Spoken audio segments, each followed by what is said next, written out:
О, сейчас будет вообще тема. Мне так в банке сказали. Нет, я сон не понимаю. Как? Когда вы берете, надо уметь отдавать. Я понял. Всем. Пам-парам-парам, парарарапам. Эх, бля, мне бы такую жизнь. Между прочим, очень уютно. Я сейчас могу одну фразу сказать, которая кое-кому не очень понравится, да. Конечно же, не в деньгах счастье, а в их количестве. В итоге Жан вошел в положение гостей. Лучше бы Жан вошел в гостью. Тебя что, перехвалили? Ну, зачем ты вот это все начал? Ты чего? Совсем, что ли? Я не упаду? Не надо, родной, не надо. Все будет хорошо. Значит так. Телеканал Ю. Вы знаете, можно смотреть разные каналы. Можно смотреть всякие там, вот эти вот, да, которые, да, вот это вот. 54 секунды у барьера, да, и все остальное. Но я очень долго терпел и не хотел у приятного Ильдара отбирать его хлеб. Но здесь вопиющий случай. 3-й сезон. 1-я серия. Еще и на моем одном из любимейших каналов. Вот Пятница, СТС Лав и телеканал Ю. У меня в закладках они стоят. Мало того, что в закладках, еще и в описании их укажу. И вообще везде я захожу, сразу у меня стоит вот эти 3 канала. Особенно телеканал Ю. Я хочу в самом начале ролика попросить телеканал Ю меня не блокировать, пожалуйста. Я не знаю. Напишите в комментариях там с официального аккаунта, если не сложно, просто скажите да или нет. Я просто, знаете, боюсь очень, да, блока вот этого перманентного, но я в описании вас оставлю. Лайки.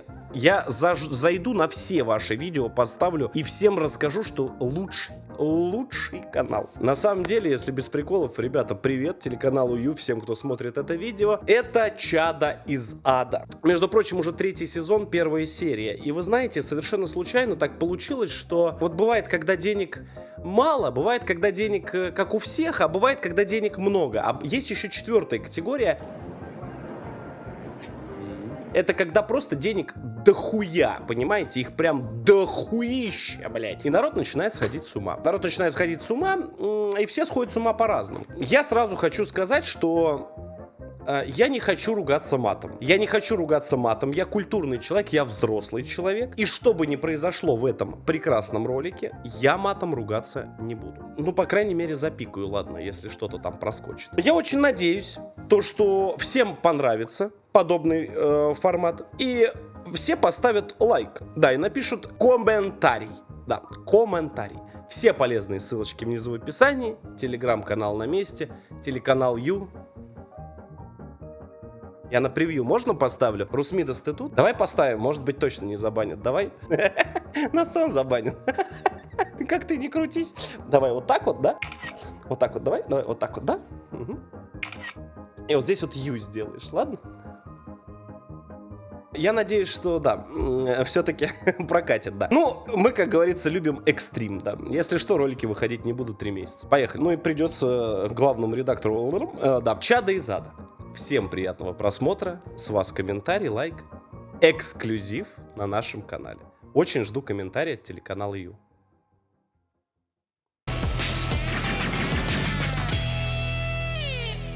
В наш проект поступил призыв о помощи от семьи Зоновых из подмосковного города Королев. Здравствуйте. Мы Здравствуйте. являемся родителями Зоновой Ольги. Меня зовут Олеся. Меня Олесь. Владимир. Мы О. обратились в проект «Чадо из ада» в связи с тем, что очень хотим поменять нашу... У нас слишком много денег, и нам их некуда девать. Могу подсказать одну ссылку в описании, куда можно засандолить любую сумму в любой валюте. Если баблище девать некуда, зачем переплачивать какой-то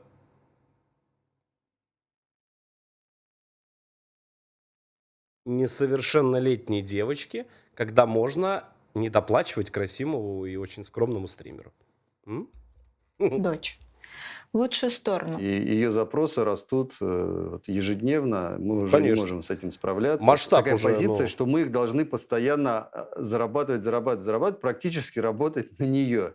Горизонтов не видит, выбирает людей Берегов по не чувствует. статусу, ценностей практически никаких. У нее только вот в основном деньги. Мы ждем от этого проекта, что Оля поменяется все-таки, чтобы у нее не было потребительского отношения к нам, чтобы у нее было уважение к нам, чтобы она нас слышала. Когда ты берешь, нужно тоже уметь отдавать. Мне так в банке сказали, когда на первую тачку взял, помню, деньги на Бимера. Е46 кузов, помню, 300 или 200 тысяч брал, не помню. Они говорят, я первый месяц выплатил, второй выплатил, на третий немножко просрочил. Они мне звонят, говорят, вы понимаете, что когда вы берете, надо уметь отдавать. Я говорю, пацаны, я говорю, нету денег, бля. Бимер все сожрал, я говорю, все сожрал. Все туда ушло, как бездонная бочка. Они говорят, а змее, да. Вот, ну и колесики тогда новые подождали, пришлось отдавать. Очень понравилось, да. Хорошая машина. Владимиру Зонову 43 года. Он генеральный директор компании в сфере IT-технологий. Генеральный директор генеральных генералов. Да. Вот так вот. Есть собственный бизнес, медицинская клиника и салон красоты. Олесе Зоновой 41 год. Она генеральный директор семейной клиники. Среднемесячный доход семьи от 5 миллионов рублей. От 5 миллионов, напоминаю. Пу-пу-пу. Ольге Зоновой 17 лет. Она старшая дочь в семье. Младшему брату 6 лет. Я считаю, что те, у кого есть деньги, лучше тех, у кого их нет. А Оля Все.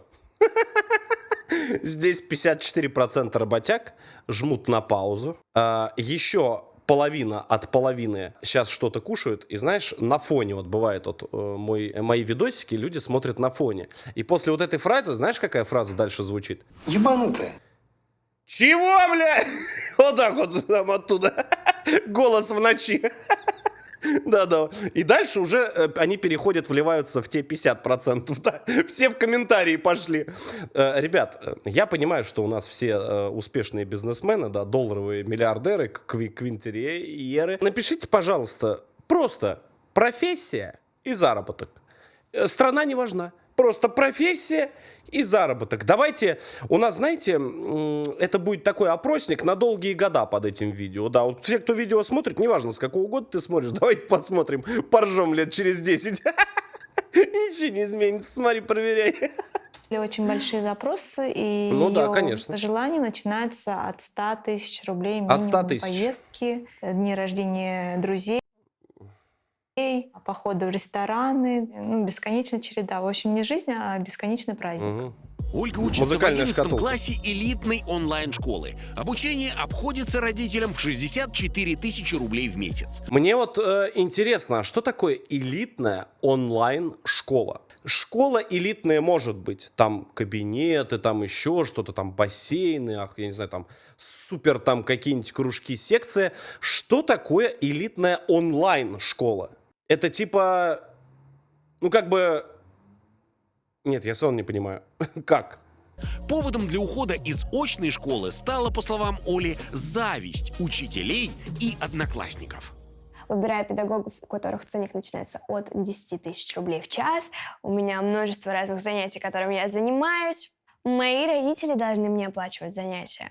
Это их обязанность прямая. Я же говорю, 18 лет, вот просто вот день рождения, что-то там радости, веселья и чумового настроения и самых преданных друзей. Дверь открывается, просто шмотки. Чемодан, вокзалы, на... Вот так телефончик дальше батя берет, Вовка, вот так вот говорит, карточка дальше заблокирована. Все, конец. Пам-парам-парам, парарарапам. Пу! Конец. Больше тебе никто ничего не должен. Всего хорошего. Они родили ребенка и должны вырастить его классным человеком. Классный Вот человек. уже 2 года у Ольги есть личный телохранитель. Его зарплата составляет 80 тысяч рублей в месяц. Пожалуйста. Очередь, извините. Ладно, пойдем. И когда в школе-то был конфликт, на нее там классы все ополчились. Она боялась школы. Ну ты прикинь, такая шпала просто приходит к 11-классникам, начинает с ними качать и рамситься, блядь. Ну это просто потрясающе. Так а куда идти, если они все в онлайне учатся? По домам, по IP их вычислять? Куда? Я не понимаю, как в старые добрые времена, Она что ли? говорит, без телохранителя в школу ходить не буду, без охранника. А лучше Куда в школу ходить? Она в онлайне учится. Я сейчас начну говорить плохие, непристойные слова. Да, на все возможные буквы. Куда она тебя обманывает? Она же сказала, она в онлайне учится. Куда она у тебя дома сидит? Куда она ходит? Сумасшедшие. два. Мало ли что случится, мы не знаем. Всегда, если кто-то подкатывает Даже как шабаш. Ну да. непонятно, он его и отшивает.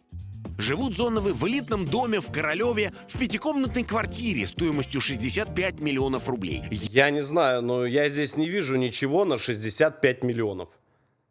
65 миллионов. Ну хорошо, пятикомнатная. Но Королев. Королев, Карл. Есть загородный особняк. Ольга Это не особняк.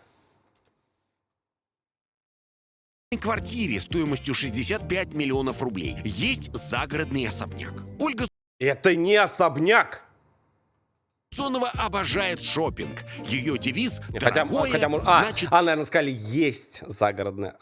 Есть. Нам его просто не показали. лучше. Ежемесячно это увлечение опустошает бюджет семьи на 250 тысяч рублей. Мама с детства мне говорила, что я должна быть Ежемесячно? самый лучший, самый модный, самый красивый. Нет ни одной не брендовой сумки. Сейчас не достать эту сумку абсолютно нигде. Вот. Взяли. От любимого Винлайна подогнали папе. Говорит, носи, мой хороший, на здоровье. Я говорю, господи, спасибо вам большое, люди добрые.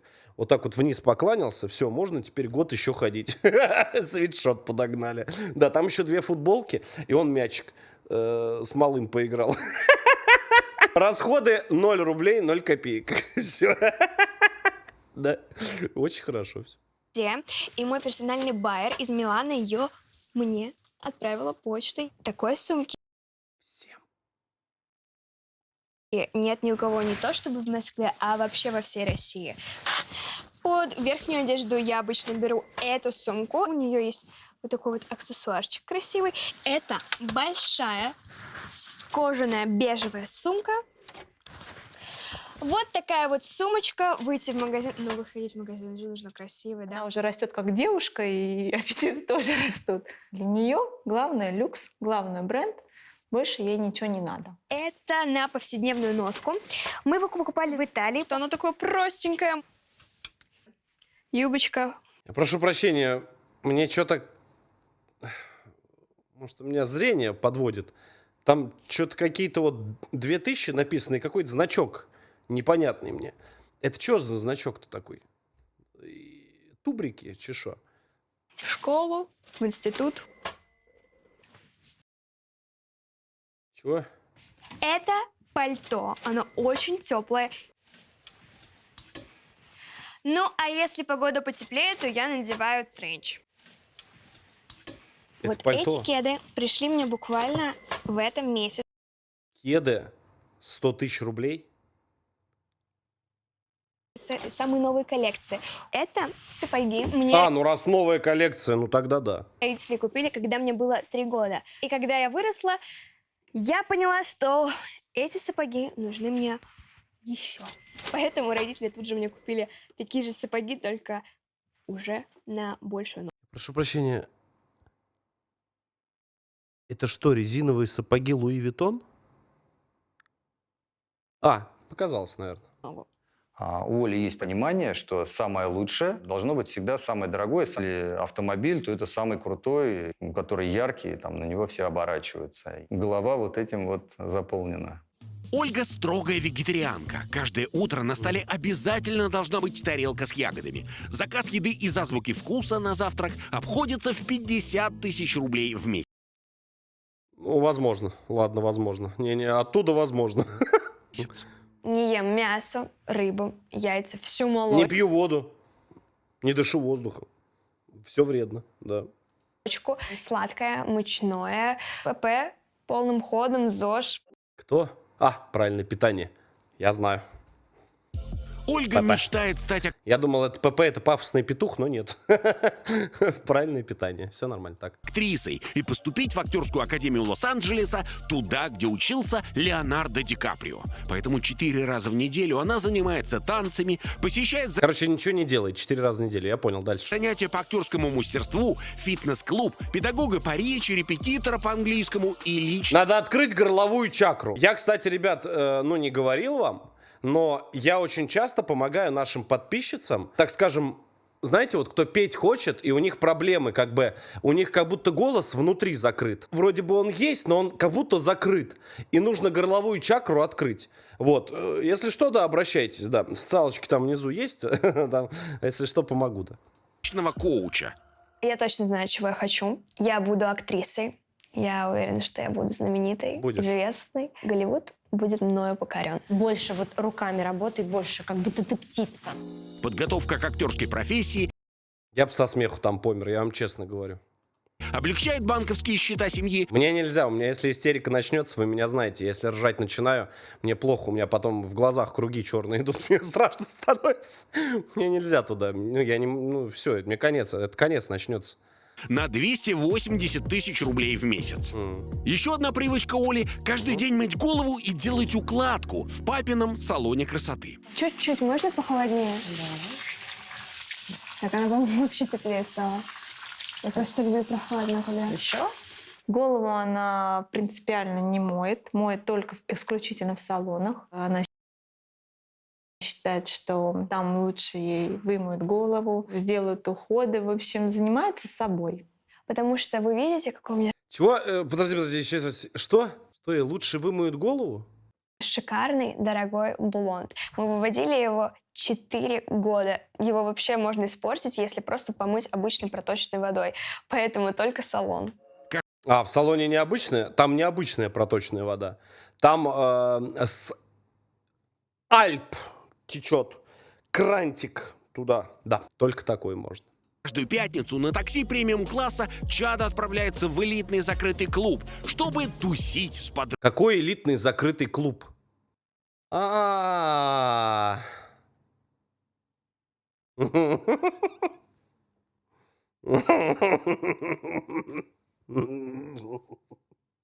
Я понял.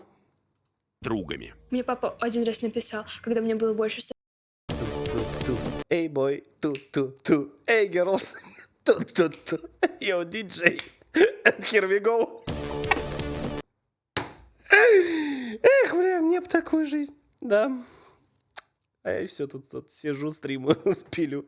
тысяч. А куда это мы столько сегодня потратили? Я просто пошла в ЦУМ. Это не мои проблемы. Они мои родители, они должны взять и решать эти проблемы, если они у них есть. Люди, с которыми я общаюсь, они обязательно... Те, наверное, сидят, думают, боже, блядь, что ты несешь? Ну мы тебе поддакнем, иначе нас кормить перестанут. 500 тысяч в ЦУМ сходило. выше меня по статусу. Это нужно, чтобы я росла вперед. Это обязательно звезды, которых я вижу регулярно на мероприятиях. А где? Я прошу прощения, а где приглашение? Ну, чтобы реально расти по статусу, я думаю, что нужно пригласить. Да. Могу в азбуку вкуса сгонять за клубничкой, да. Мало ли, может, там перепадет что-то. Блогеры, бизнесмены, инвесторы. 2 в 1. Если что, да, скоро ролик выйдет на канале. Там инвестиции прут во из всех щелей, да. В общем, реально люди, которые не пальцем деланы. Ты слышали, нет? Не эй ты, да, тот самый, который сидит, ничего не делает. Нищеброд. Как она сказала еще раз? Инвестора. В общем, Инвестора. реально люди, которые не пальцем деланы. О! Слышали, нет? А то мне, знаете, что на стримах говорят? Тут сидит тут. Бич какой-то непонятный, да. Люди, которые... Я теперь человек, который не пальцем деланный. Да. Так, тихо. У нас без этого. Каждый месяц запросы Чада и суммы растут. Родители спохватились, но поздно. Начали ограничивать ее траты. В ответ Оля ограничила общение с родителями. Вообще Дома я хожу как бы с кислой миной, но оно и понятно. Я что, буду ходить радостной, когда у меня какие-то проблемы? Будет больше зарабатывать, я буду ходить веселой, потому что у меня жизнь будет прекрасна. Я хочу дать понять своим родителям, что меня не надо вообще ни в чем ограничивать, а просто им нужно зарабатывать больше, чтобы моя жизнь становилась все лучше. Это же ведь актеры, да, просто? Я надеюсь, это просто актеры. И лучше. А где она вообще? Со своими подружками. Мне сейчас нужно только финансы и свобода. И демонстрируя свое такое нежелание общаться с нами, она показывает, что она может нами управлять. А я, короче, собралась в новую поездку в Сингапур. Я со своей подружкой как раз улечу на недельки. Ну, просто так перезагрузиться. А это когда, я не пойму, ты приняла такое решение?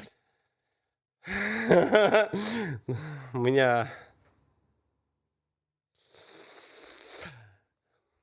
Это не кризис, это...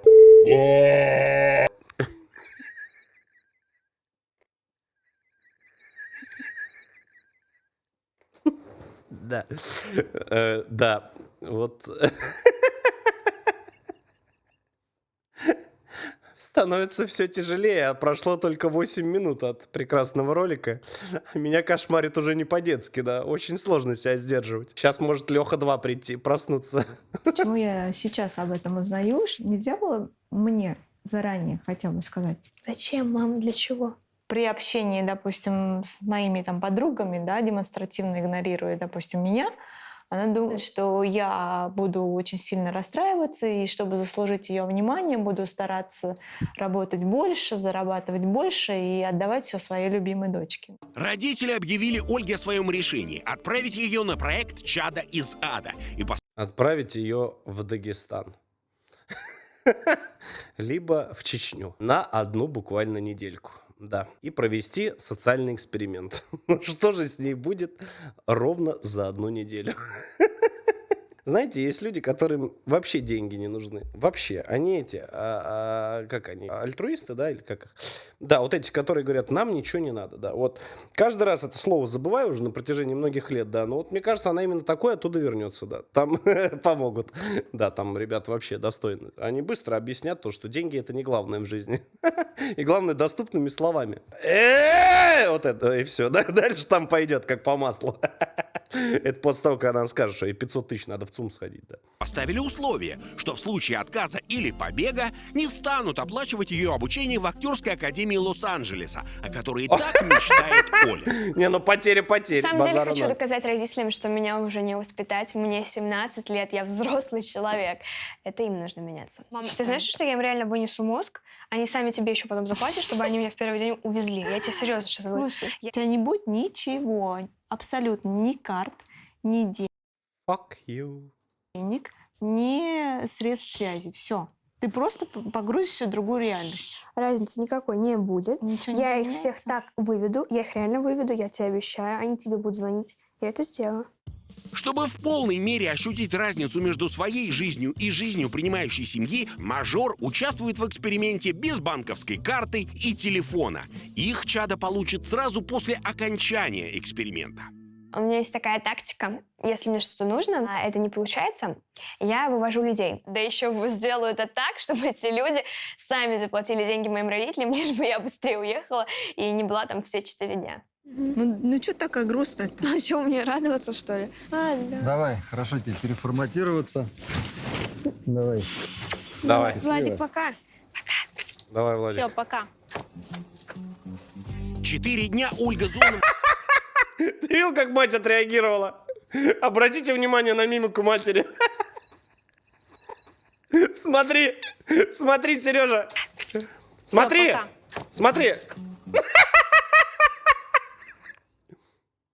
Все, давай, доченька, пока. Все, говорит, спровадили.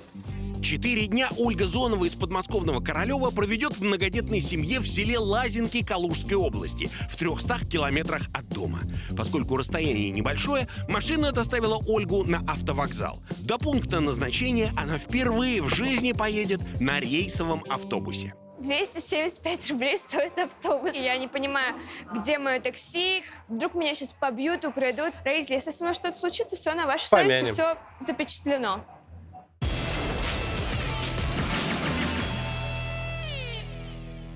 Премьера на Ю. Знаете, я вот иногда вот так думаю, а в Калуге, интересно, будет все запечатлено? Королева Ольгу Зонову в 300 О. километрах на юго-запад от дома в селе Лазинки с населением около 200 человек О. ждет многодетная семья Снедзе. Фамилия Снедзе — это прибалтийская фамилия. Фамилия Снедзе означает «снегирь». Она пошла с Латвии, от моего прадеда. Яну Снедзе 41 год. Он занимается монтажом кондиционеров и систем вентиляции. Любит рыбалку и мотоциклы. Сторонник ЗОЖ.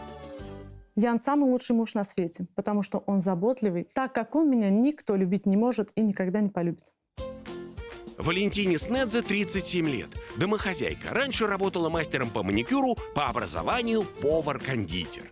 Валентина увлекается шитьем, варит мыло На грани. Варит мыло. и крем в домашних условиях. У нас, я говорил, на 27 лет дали дуракам. В гаражах тоже мыло варили. Всем рассказывали, говорит, мыло варим, какой-то крем варили. Там потом такое нашли. Вообще просто песня. Все заехали вообще. Все без разбора. Там в таком количестве, что там вывозить оттуда устали. Тоже молодцы ребята. И кремоделы, да. Когда Ян сделал мне предложение, я сразу ему сказала, что я хочу детей. И тогда я думала, что трое-то у меня И будет понеслось. Как из пулемета, блядь. однозначно. И, в общем-то, я никогда не рассчитывала на 8 детей. Ну, как-то мы втянулись, и даже сейчас я могу сказать, что я бы еще с удовольствием родила бы 9-го ребенка. В семье Снедзе 6 мальчиков и 2 девочки. Старшему сыну Жану Снедзе 17 лет. Он учится в Тарусском техникуме по специальности спасатель МЧС. Изучает технику тушения пожаров. Занимается легкой атлетикой, любит готовить и помогает родителям по хозяйству. Он, в принципе, добрый, хороший парень. В то же время он может дать и отпор. До последнего будет стоять. На своем мнении у него четко, если он что-то вот себе сказал, что это будет так, значит, это будет так. Средние дети Артем, Ева, Лия и Март учатся в школе. Кристиан ходит в детский сад. 2-летний Кто? Невил пока остается с мамой Невил? дома.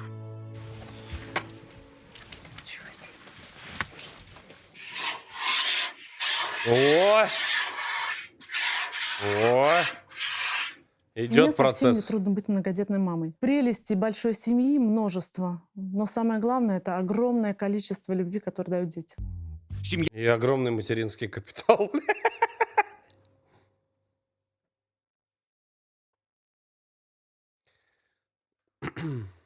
Снедзе живет в недостроенном доме с 4 спальнями, 1 санузлом, кухней и швейной мастерской. Дом мы строим Один санузел на 10 человек.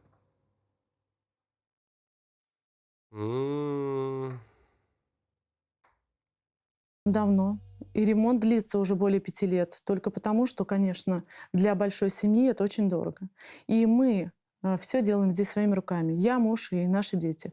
И даже девочки принимают участие в ремонте дома. Быть главой большой семьи, в принципе, сложно, да, с материальной точки зрения, потому что все-таки надо зарабатывать. Но, как бы, ребята помогают что-то делать, особенно по дому. Мы же никого не нанимаем. У нас, в принципе, свое хозяйство, которое тоже подспорное очень. В приусадебном хозяйстве семьи козы, куры, утки.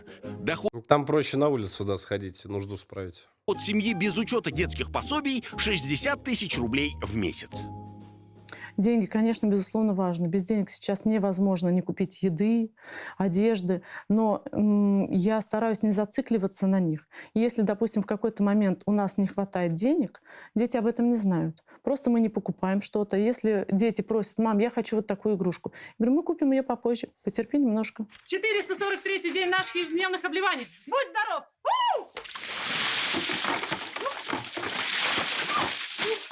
Я бы тоже хотел бы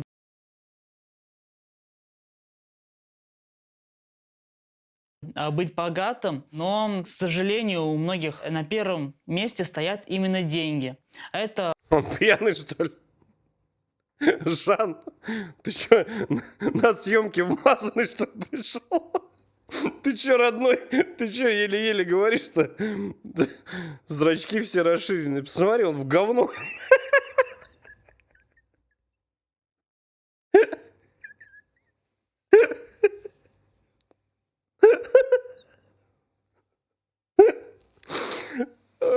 Так, спокойно.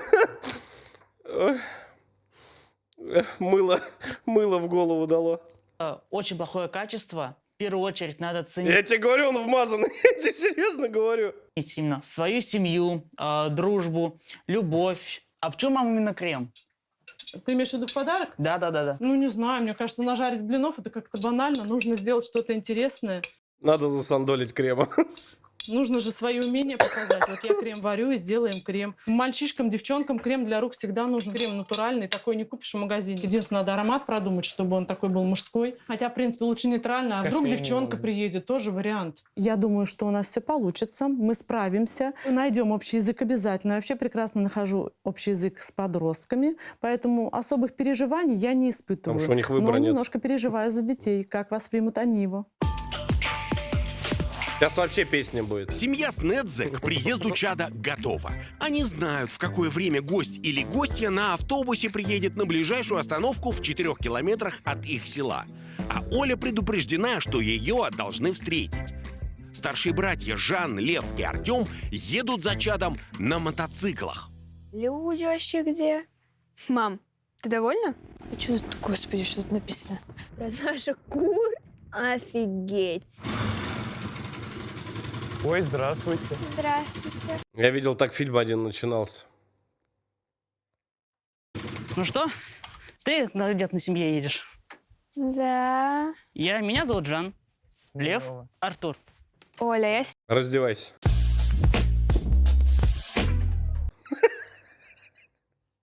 Вот и познакомились. сегодня, короче, буду в мужском внимании в полном. Кто из вас лучше Да.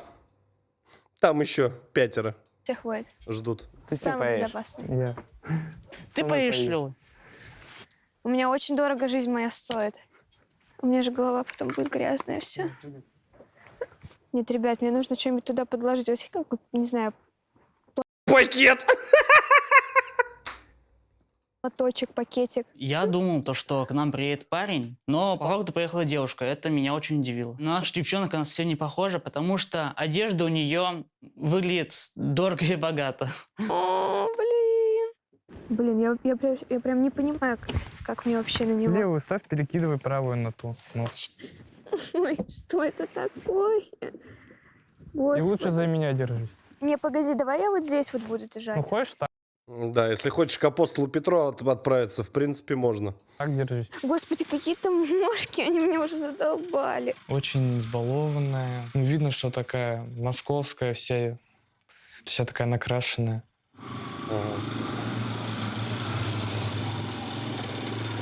У нас что, девочка? А мы ждали пацана. Ну, как тебе сказать, у тебя 2 девочки, 25 мальчиков.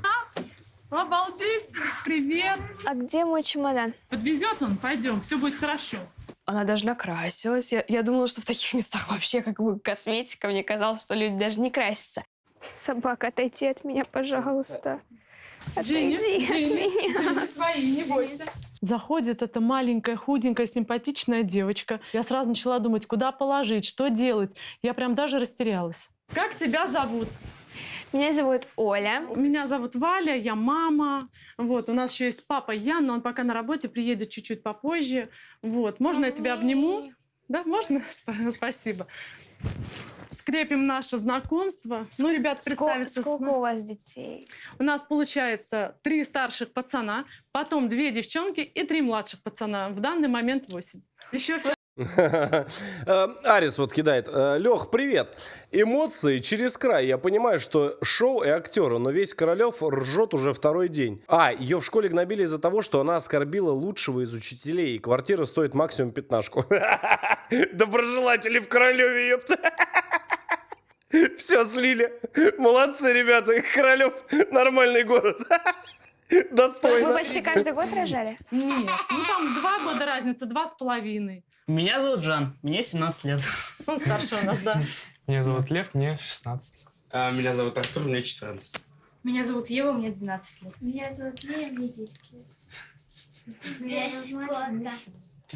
А тебе сколько? Мне сколько? Март. Ну и самый младший у нас Невил, и мы сейчас... 9. Конечно, 9. У нас, конечно, я думаю, Маленький. намного скромнее, чем у тебя. И у нас тройка, уж извини, как-нибудь будет не очень комфортно тебе, но я надеюсь, что место найдем в любом случае. Да, пойдемте покажем дом, да. 8 детей. Для меня то, что я с Балдеж. братом живу, это очень много. Такое вообще А целый ОПГ. Так, тихо, спокойно. существует. Это не вымышленно, это не фильм. Люди реально так живут. Мы купили дом трехкомнатный, мы потихонечку пристраиваем к нему площади. А почему вы не сняли отдельное жилье? А соседи об этом знают, что вы потихонечку пристраиваете к нему площадь, блядь? Это вы знаете, вообще же законы есть, нет? Неважно, просто он растет, как гриб. Потом заехали в готовый дом. Ну, это нам не по деньгам, у нас же детей много.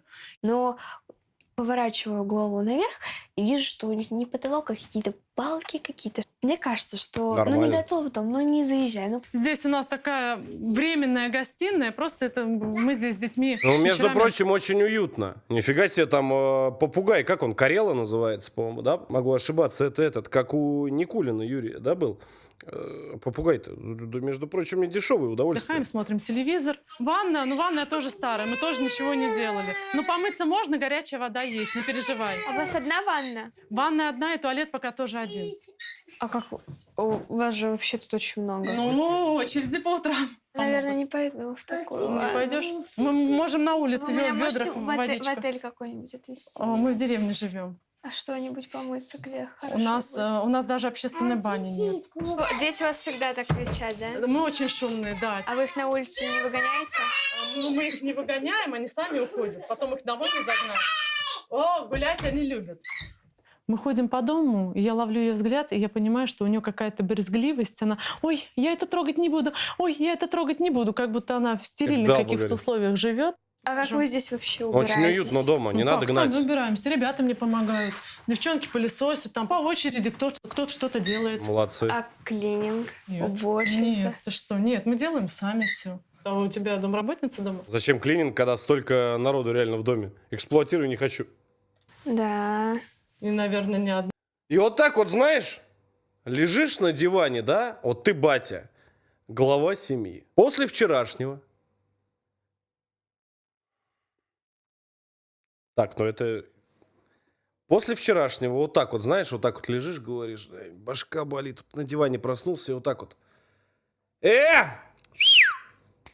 Пехота, ну-ка молочка мне, иди, нацеди 2 пальца.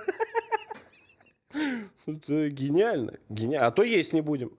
Никто. Слушайте, надо задуматься. Есть о чем задуматься. Да. Дети, ребят, это цветы жизни. Я говорю, это же радость. Я поэтому все четко продумал. Одному 9, второму 2. Тот подрос, на подходе второй. Папа всегда будет с холодненьким. Одна? Да. Оле очень нелегко. Другой дом. То, что в сельской местности она, тоже для нее, как сказать, стрессовая ситуация. Поэтому я решил, что буду ей помогать и поддерживать ее. Я решил, что я просто буду пить каждый день, без остановки. Я чуть-чуть. увлекаюсь натуральной косметикой, делаю ее дома сама с девчонками. Вот мы сделали тебе крем для рук. Очень А с старались. чем он? Ну, он с маслом Со спущенкой. какао, с Ребята нацедили. маслом шия. У меня вся дорогая косметика, и поэтому у меня отличная кожа рук, отличная кожа шеи и отличная Тебе 17 лет. С чего она у тебя будет плохой? Девочка моя. кожа. Естественно, я в жизни не возьму какую-то дешевую банку, потому что это просто не будет качественным. Это комната наших девчонок. Вот, тоже доделывать еще все нужно. У нас в таком состоянии все делаем. Не, мило. Слушайте, очень-очень уютно. Для такой огромной семьи, ну да, вот есть где недоделанный там потолок, еще что-то. Но посмотри, как уютно в комнатах. Конечно, но они тут вдвоем живут или это Ну, временно? Не Нет, втроем. это на постоянку, да. Комната достаточно большая. Тут А что плохого жить вдвоем? А Третью дверь? кровать поставить может. Ну, двери у нас вообще в комнатах пока дверей нет. Потихонечку будем ставить тоже. Двери тоже дорогие, потихонечку покупаем их. Оль, Понятно. я обратила внимание, что ты хромаешь. А что случилось? Я актерскому А я очень много разговариваю. Да, я очень много говорю лишнего. Да, поэтому хромаю немного. мастерством занималась, неправильно сделала упражнение, просто ушиб. Значит, все будет хорошо. А Да. то я переживаю, вижу, что ты хромаешь. Это все, конечно, прекрасно, а я где спать буду и вещи мои куда Доски постели. класть? Ой, Полезно для здоровья, кстати. ну мы тебе раскладушку приготовили. Отдельная комната. Отдельной комнаты нет, у нас еще в таком строительном состоянии. Ну мы тебе дадим раскладушку, можешь в любом помещении ее поставить. Я не Можешь в любом месте ее поставить. Хочешь на улице, хочешь в коридоре, где хочешь. Сам себе, говорит, хозяин. Вышел, разложил, и вот и спальное место, молодец. хочу с кем-то еще спать, я хочу А одна я спать. думала, что Не хочешь, и молодец, я тебе говорю, в коридор. Там, где собачка спит рядом, раз разложил, все, хозяин, барин, как домовой. ты с девчонками в комнате будешь. Как-то вы Нет. найдете общий язык. Нет? Ну, в принципе, ты можешь коридорчик поставить.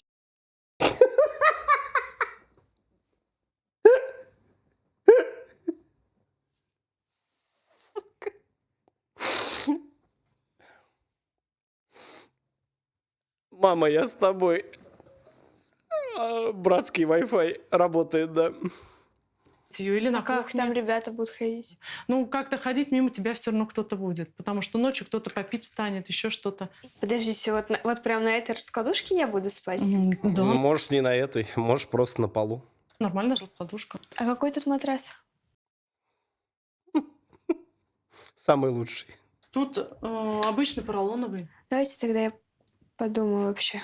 Я тогда стоя, как лошадь, спать буду. Ну а чё? Нормально.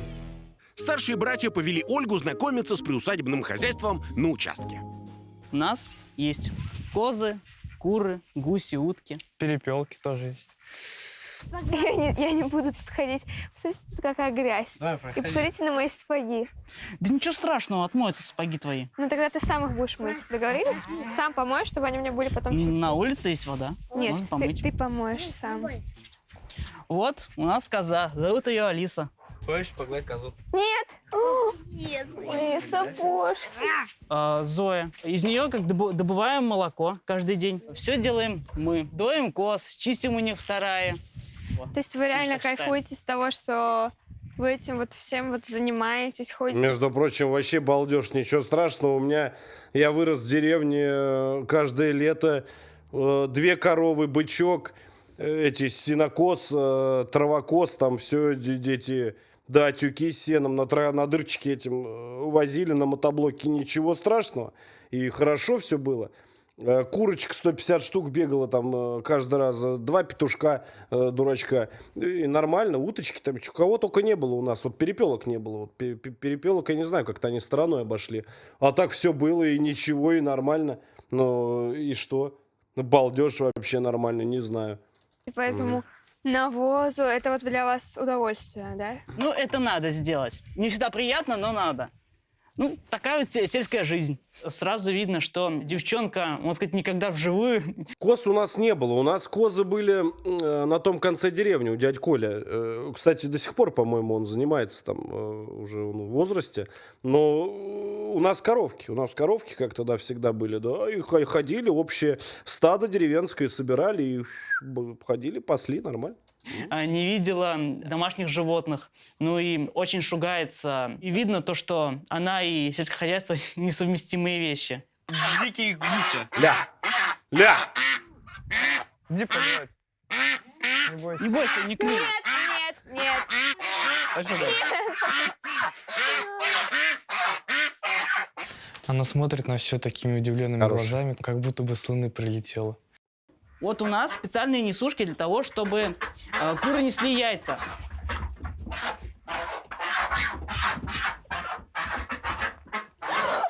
Не отворачивайся от них, у тебя больше шансов, что они тебя укусят. Не бойся. Все, они выбежали, никого тут нету. Меня знаете, что пугает? Что если это не актерская игра? Меня очень это пугает. Гуси опасные, гуси очень опасные.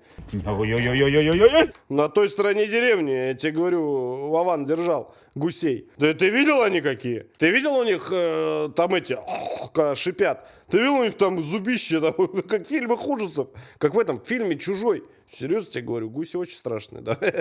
Веселые зато. Больше. Вот у нас эти сами у нас несушки, мы здесь собираем яйца, когда куры несутся. О. В чем проблема купить и не заниматься такой Ты что, бестолочь, что ли? А зачем они кур тогда растят? ерундой, не нюхать этот ужасный запах, не видеть Нормальный запах, не знаю, принюхиваешься быстро очень. этих идиотских гусей, которые бегают, тут кричат. Это натуральная пища. А в магазине это, ну, качество, ну, не очень, хочу сказать так.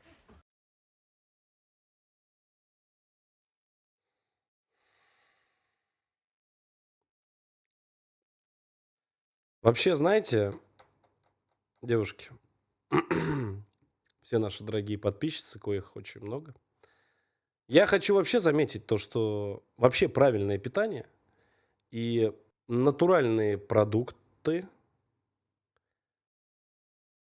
вот вы знаете, вот крема натуральные, вообще очень полезно. Я прям вот, да, хочется сказать. Вот. А тем более, когда рядом есть ваш любимый мужчина, или не совсем любимый, то, как говорится, да, я видел, Ил бестолковая из себя пошла на какую-то процедуру, какая-то актриса, ей эту спущенку лося на лицо накидали, взяли 40 тысяч, довольная сидит. Довольная, говорит, кожа омолаживается просто. Я не знаю, где лося надоили. Вот. Но очень, говорит, полезно. Очень полезно. Вот. Я просто к чему веду? К тому, что, да, лосей, конечно, рядом нет, но да, есть, да. Но вы поняли. Ну, в общем, пользуйтесь. Да. Если знать, в каком магазине покупать, будет очень хорошее качество. У меня совершенно другая жизнь, абсолютно. Кстати, насчет обязанностей. Ну, всем этим мы занимаемся сельским хозяйством. Ну, естественно, ты заниматься тоже будешь. Нет. То, что делаем мы, и будешь делать ты. Ну, я не хотела абсолютно сюда ехать. Это прихоть моих родителей. змея? То, что я здесь нахожусь, я делаю, чтобы просто они Никому смогли не обратно интересно мне вообще. давать деньги. Вообще ничего своими руками. У меня свежий, красивый маникюр, так что даже не рассчитывай. Я просто пошла. Артур, помоги открыть. Как она открывается? Давай, открой. Господи, господи. Как мне выйти отсюда? На себя. На себя калитку. Я в шоке. Я тоже в шоке. Вот нифига. Да тут все в шоке, тут все сидят вообще, просто выпали. Молодежь пошла. Это вообще капец.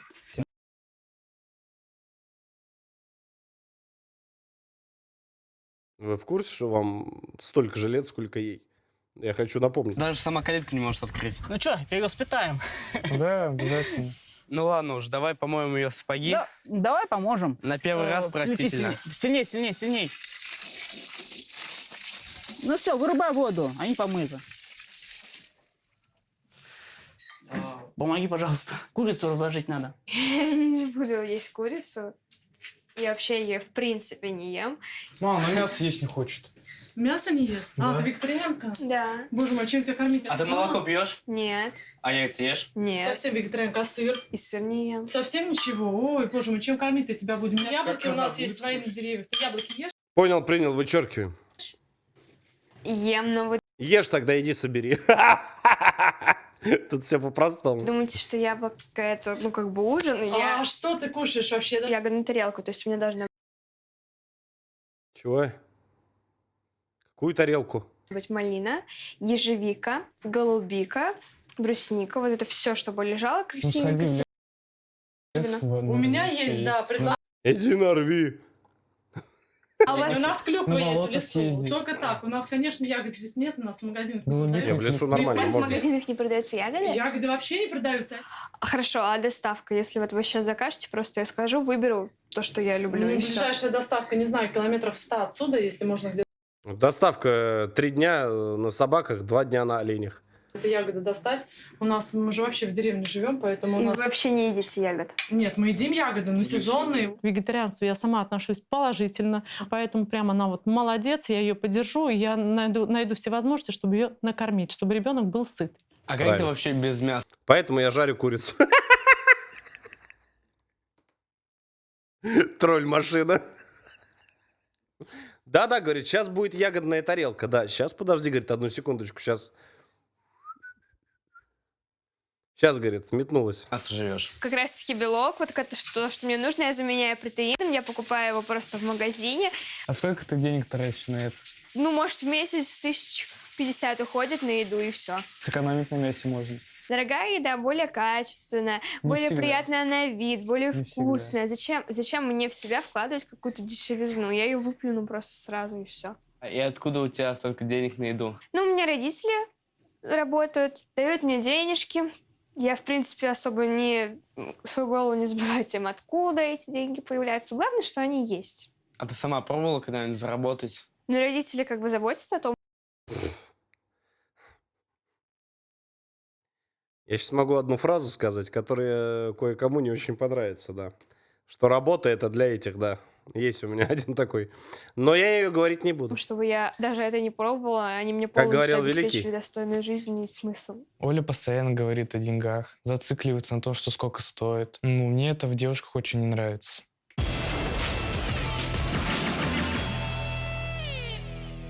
Наступило время ужина. Валентина постаралась найти подходящую еду под запросы Оли. Ягоды заменили доступными в лазинках фруктами, виноградом и дыней. Ян, Ну и Оля, всё нормально. наша Очень гостья. приятно. Кстати, очень хорошая девушка.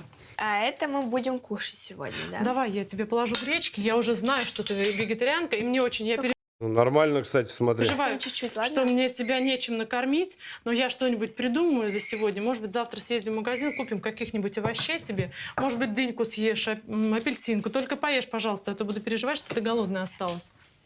А чем вы занимаетесь? В данный момент я самозанятый гражданин. Устанавливаю кондиционеры. Неужели у вас тут вообще ни разу не было желания свой бизнес открыть? Нет, было желание, почему? Но просто когда очень долгое время работаешь, дома не находишь совсем. Дети тебя не видят. И понимаешь, ну, да не в деньгах счастье. Если нам хватает, зачем? Конечно. Конечно же, не в них счастье, ребята. Конечно же, не в деньгах счастье. А в их количестве. Зачем нам лишать себя общения с детьми и работать тоже? Ну, не я дело. вот с вами не согласна, что не деньги Ну, счастье, потому что это же возможность, вот это, ну, в том числе, если вы так думаете о своих детях, вы можете им дать лучшее образование в лучших университетах. Я немножко не согласен. Надо что-то добиваться. Когда есть деньги, ребенок, он не хочет добиваться ничего. То есть на тарелочке ему дали, положили, нате вам, хорошо. Целеустремленности какой-то Нету нет. Согласен. цели никакой. Это проблема в мышлении. И, возможно, эти люди смогли бы зарабатывать, если бы у них было другое мышление. Они даже не хотят как будто бы больше зарабатывать. То есть вот они в своей какой-то комфортной зоне, и они не хотят идти вперед. Мое мнение, что рожать детей нужно, когда ты полностью финансово Ты в курсе, что ты за столом находишься, где мать с отцом сидят?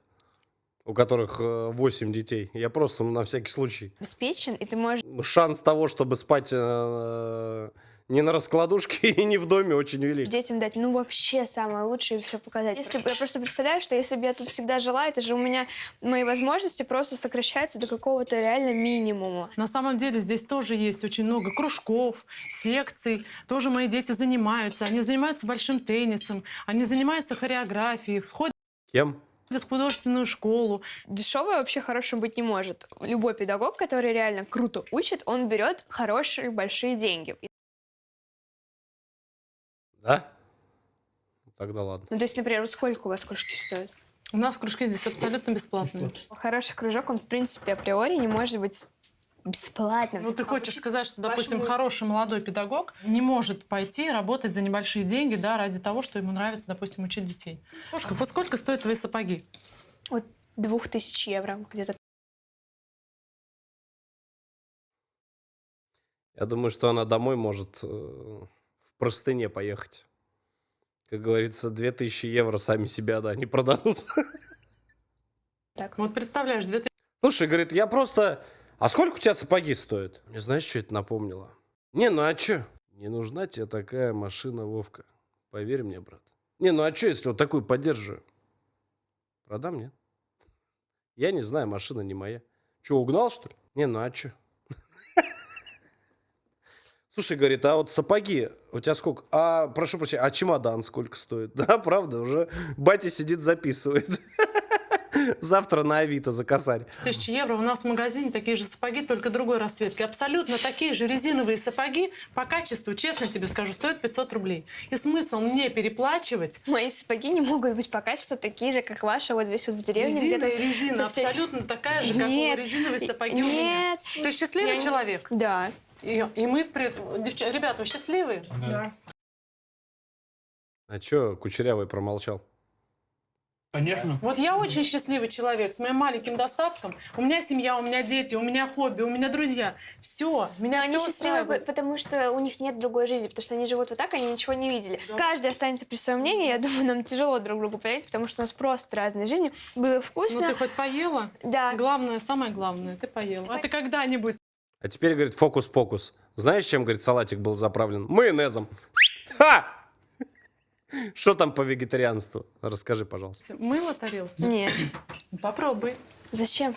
Но это же не сложно. Ну а для чего? Попробуй. Для того, чтобы за собой оставить чистоту. Поможешь тарелку? Да? Мою тарелку поможешь? А? Поможешь мою тарелку? А? Сама мой. Что ты? Я никогда не Ты чё? Да. мыла свою тарелку, я даже не знаю. Пробуй. Ты чё, говорит? Терпение на исходе. Держаться нету больше сил. Нет, давай, пожалуйста, ты помой мою тарелку. Я поела, спасибо большое. Не, я еще раз не прогнусь. Ведь это совсем несложно взять и просто сполоснуть Мужик. за собой тарелку. Я могу эту обязанность делегировать на любого другого человека и не тратить То свое есть ты время. любишь, чтобы у тебя и не вокруг тебя портить, был и не обслуживающий портить свой персонал. маникюр. Вода не испортит твой маникюр. Испортит. Сделай попытку. Ладно уже. Попыт. Вымою. Вымоешь?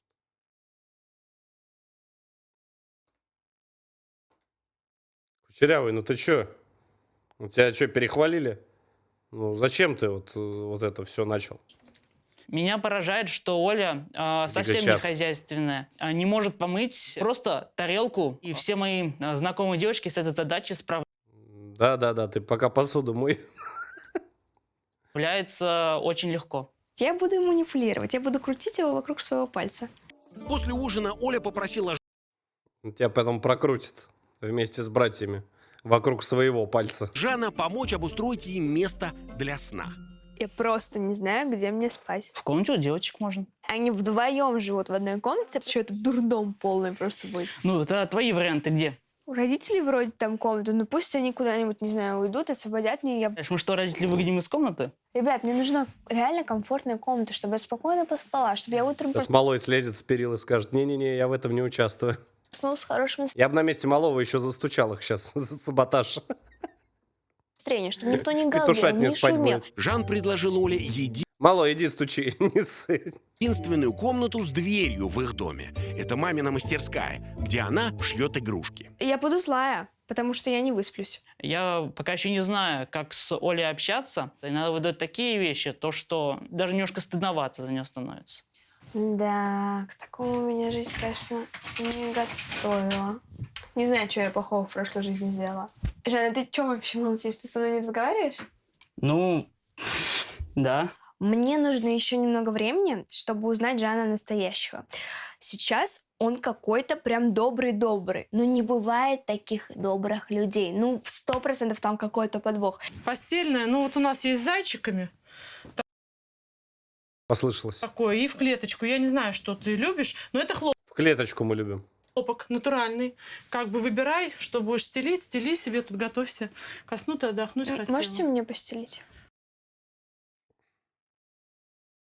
Нет, ну я не буду. Это несложно, на самом деле. Простыночку постелила, наволочку одеваешь такая вот маленькая на подушечку. Вот, Не, вы мне можете не объяснять, но просто я это не делаю, как бы я не знаю, как это делать, я не Ну, значит, на раскривушке можно так поспать? хочу знать. Просто сделайте все, я просто посижу, подожду и лягу спать. Ладно, Ну, вы же- разберешься вы же- как-нибудь. Не, ну вы же знаете, как это делать. Давай. Жан, давай тогда ты. Разбирайтесь тут Освобождаю сами, маму. Ку-ку-ку-ку-ку, колны нам спешат. Ну, что выбрала, какой? Но мне нужно, чтобы оно было одного цвета, ортопедическая подушка и 2 матраса ортопедических, и пуховое одеяло. Ну, Скажи мне, что тебе пообещали за съемки в этом шоу, Жан? Просто что? увы, у нас такого нет. Ну, принеси свое. Оно у меня абсолютно такое же, поэтому нет смысла приносить. Так, ладно, я поняла, что, короче, с вами бесполезно разговаривать. Застели мне тогда белье вот светлое, и я ложусь спать. В итоге Жан вошел в положение гостей. Лучше бы Жан вошел, да, в гостью, а не в положение гостя. Она уже должна уже, как земля колхозу. И застелил ей кровать. Я чувствую каждую деревянную вот эту штуку. Там нет дерева. Бестолочь, это раскривушка, раскладушка. Там только пружины и все, и поролон. Просто какой-то кошмар, реально. Наступил второй день эксперимента по перевоспитанию 17-летней дочери миллионеров из Королева Ольги Зоновой в многодетной семье Снедзе из села Лазинки Калужской области. Ну и нормально, вон, смотри. Оля, давай вставай. Оля. Часы пробили! По распорядку на обед! Поехали. Это кто? В кожаном пальто. Это Жан, пришел будить. Ну вот уходи обратно. Пора вставать. Мы тебя С ведро воды просто. ждем уже. Сколько времени? 7:30. Ты чё, прикалываешься? 7:30? Короче, через 5 минут мы тебя ждем. Ага. Поешь тогда, вон, воды дождевой. Но Ольгу все же разбудили крики детей, и ей пришлось вставать. О, сейчас будет вообще тема. Вопреки ожиданиям, очереди в ванную не оказалось. А что вы делаете?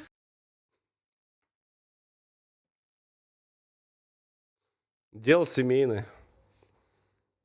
Обливаться будем. Давайте, наверное.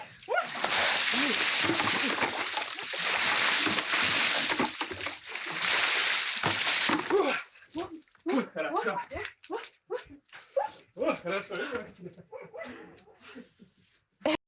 Алло, говорит, мам, пап, я больше не буду просить деньги, просто забери меня отсюда, пожалуйста. Они же конченые. Просто. Секта, блядь. Что они творят? Обливаюсь я уже больше 400 дней. Я не пропустила ни дня. И, глядя на меня, за мной стали обливаться дети. А вы можете, пожалуйста, мне голову помыть? Вы можете, пожалуйста, больше, говорит, со мной не разговаривать и не подходить ко мне, я вас очень прошу. В смысле? Я поняла, тут нет нигде салона красоты. Ну да, у нас же деревня. Но мне просто вообще всегда моют голову в салоне. Я даже не знаю вообще. Ты шутишь? Тебе, говорит, сейчас высечь, говорит, тебе всечь просто сейчас или когда? Нет. И только потому, что я их мою в салоне, они вот такие вот. Какие? Пирогидрольные? Какие? Если бы я их каждый день мыла бы своими руками, какими-то дурацкими дешевыми Серьезно? шампунями, Серьезно?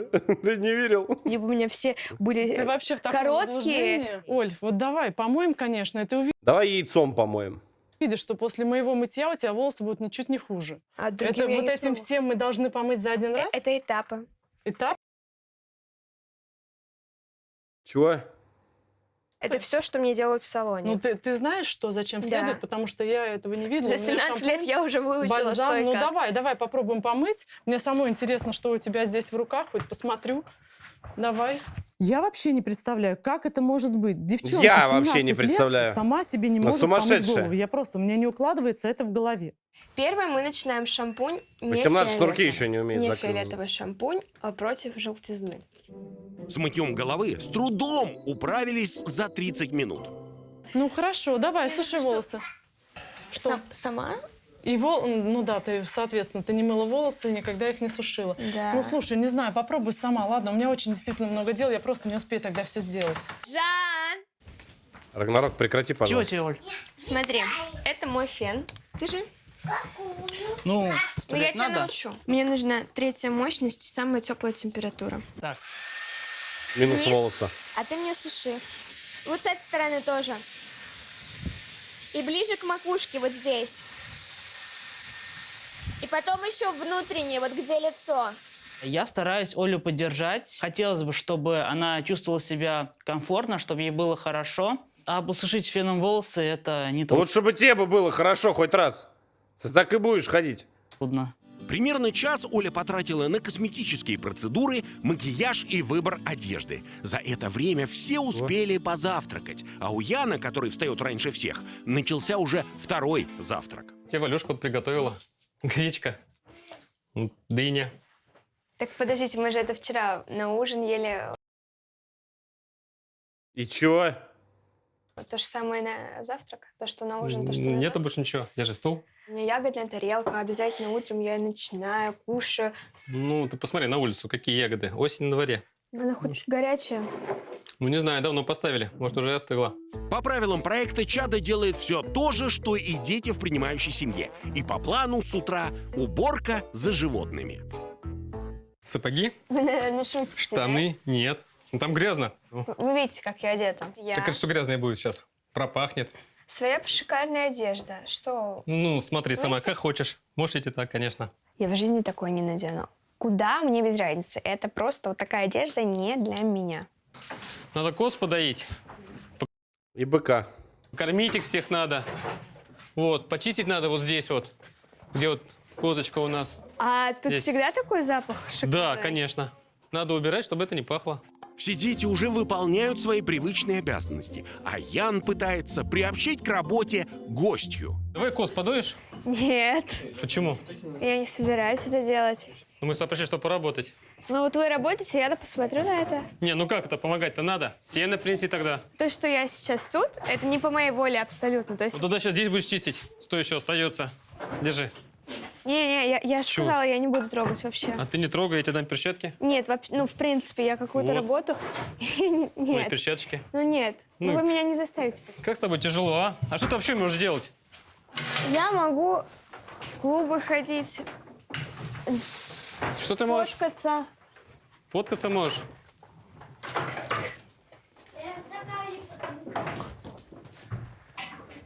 На тогда, вот, знаешь, давай сделаем так. Вот смотри, мне вот малыш Мне страшно становится, я серьезно говорю. здесь, его надо подержать его. Нет, Ну, подержи его, чтобы нет, я не он... хочу, правда, Ну вообще. не как? хочу. Он чистенький, смотри какой. Ну не хочу. Нет, я не хочу. Хороший какой. Подержи просто, я почищу. На тебя похож.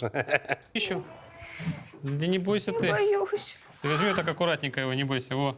Подержи и все. А если он что-то на меня написает или Легко, накакает? кстати, возможно. Я бы на его месте в первую очередь это сделал. Так, мы сейчас здесь уберемся немножко. Опа! Если бы ад существовал в реальной жизни, это было бы именно этим местом. Вот, видишь? Вот оттуда вот молочко. А ну-ка, Жан, покажи как. Вот так берешь и доешь. Да, может, ты попробуешь сама. А еще можно по-другому. Убирай, Жан, кастрюльку, пускай это как. Крем для рук? Я не хочу ничего говорить, я не хочу. Специальный Да, крем специально. именно для дойки. Надо руки им Ну, намазать, ну, чтобы Да, доить. немножко намазать надо. Ладно, давайте я уже один раз сделаю, чтобы вы меня от меня отстали. Взять крема немного себе на пальцы. Да, помашем Да. пальцы все. А покажи еще раз. Вот, берешь вот так вот вымя и просто вот доешь.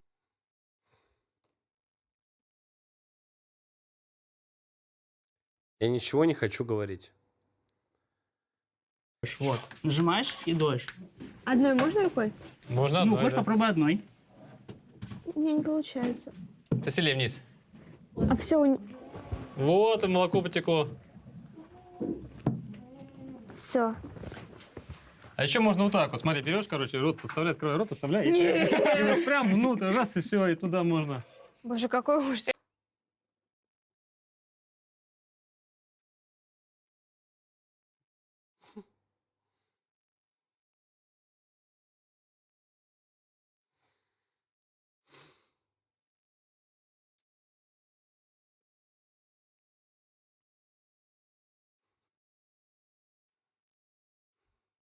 Не надо. Не надо. Просто ничего не говори. А я знал. Я знал, что там батя не просто тогда гостей принимает. Не за спасибо, как говорится. Ух, да тушь потечет. Ой. Ой. Все.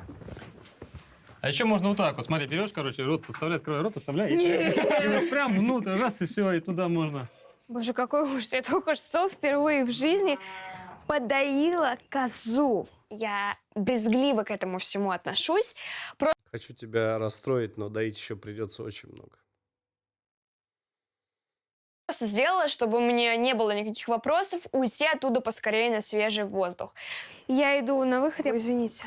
Оля, Оля, пошли, ты это никогда не видела. Давай. Что там?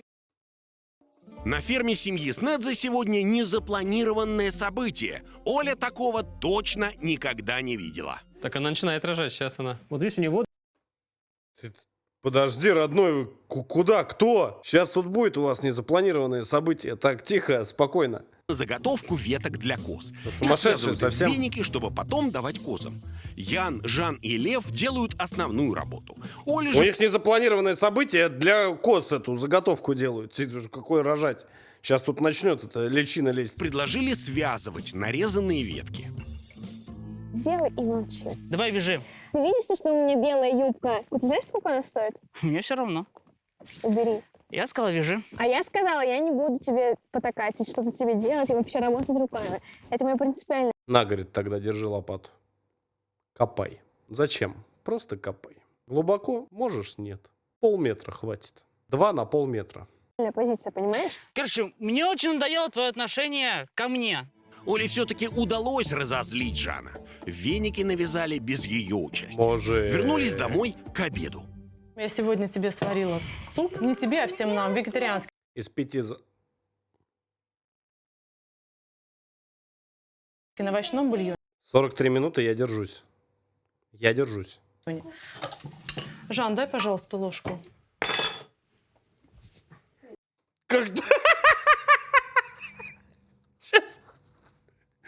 Леща только отцовского из-за стола вылетел. Смотри, мать посмотрела. Сейчас пойдет быка доить. Че ты такой напряженный? Мне ничего. Нормально все? Угу.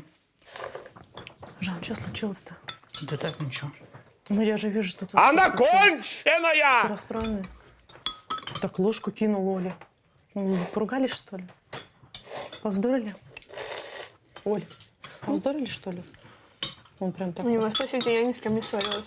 Я думаю, надо поговорить, ведь нужно разрешить эту ситуацию. Хочется, чтобы Оле здесь было комфортно. Нужен прозвон. Срочно прозвон, чтобы решить всю ситуацию. Поехали. И сыну моему тоже было комфортно, чтобы они не ссорились, И не папе ругались, нашему как-то комфортно. мирно все решали.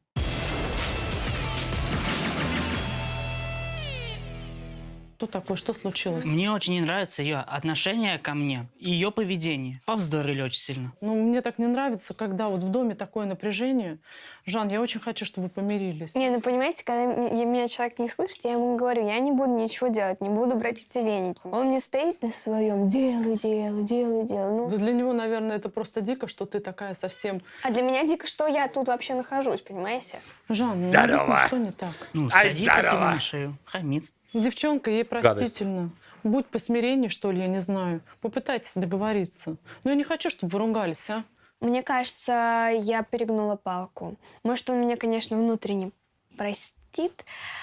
Ну вот что он хотел. Ну вот я такая. Жан, ты что, реально вот всегда все прям рассказываешь своей маме? Она приходит, спрашивает, и все как есть рассказываешь? Ну, все-таки она родной человек. Посоветует в той или иной ситуации. Я не понимаю, просто какой смысл, чтобы родители знали какие-то наши секреты, тайны какие-то? А ты что, маме вообще ничего не рассказываешь? Я могу ей рассказать, например, что я ела. Вот так вот, чтобы я вот с кем-то поругалась, прийти, мама, пожалей. Нет, такого нет. Я своей маме доверяю на все 100. Она давала очень важные мне советы. Например? Я метался очень, не знал, куда поступить. Вот и подкидывал идеи насчет профессий. Меня так удивило, что Жан рассказывает своей маме абсолютно все, что у него на душе, без прикрас. Цените мать. И Камри 2,5. И она его поддерживает. Просто у меня такого реально нет. Роды у козы продолжаются. Прекрати! Семья Снедзе вместе с друзьями едет на субботник к святому источнику Почаевской Божьей Матери в 15 километрах от дома. Они ездят убирать там мусор каждые 2 недели. Давайте, ребят, кто листья будет собирать, той дорожки мести. А вы пробираетесь для чего? Ну, чтобы было красиво, чтобы приятно было находиться. Так люди же специально это делают без вас. Здесь нет специальных людей, которые будут убираться. Ну подожди, ну вам потом за это платят. Ты что ему кукушку высаживаешь? Прекрати! Он уже на грани, у него пограничное состояние. Прекрати, а то сейчас пойдешь рыбы кормить. Да? То есть вы приезжаете, каждый, кто убрал, вам скидывают деньги. Нет, никому ничего не платят. Ну, что ты Хочешь хочешь? сказать, добро сделать просто так. Традиция проводить субботники у нас уже давняя. Такие поездки, Очень хорошее дело, между прочим. безусловно, дарят в первую очередь позитив от общения. И это приучает детей беречь природу, работать вместе, друг другу помогать. Это очень важно. Берегите природу нашу, мать вашу. Кому зеленый чай? Анечка. А там сахар, да? А мне вегетарианский сахар. Нет, чай, нет, сахар, нет. Вода из ключевого этого Нагорного нет источника или какого? Ты чего? Совсем, что ли? Мед. Здесь мед. Нет, ей нужен мед, она сахар не ест. А мед-то мы с собой не брали. Что, вот расскажите, вы реально так постоянно собираетесь? Да реально, реально. Ты сейчас уже вторую семью триггернешь, прекрати. Это не единоразовая акция. Ну, часто, конечно. А для чего, собственно, вопрос? Ну, чтобы чисто было, чтобы сюда мы приезжали, допустим, за водой и радовались, то, что здесь все зелено, Молодцы. чистенько. Просто не все люди, к сожалению, этого хотят и раскидывают мусор.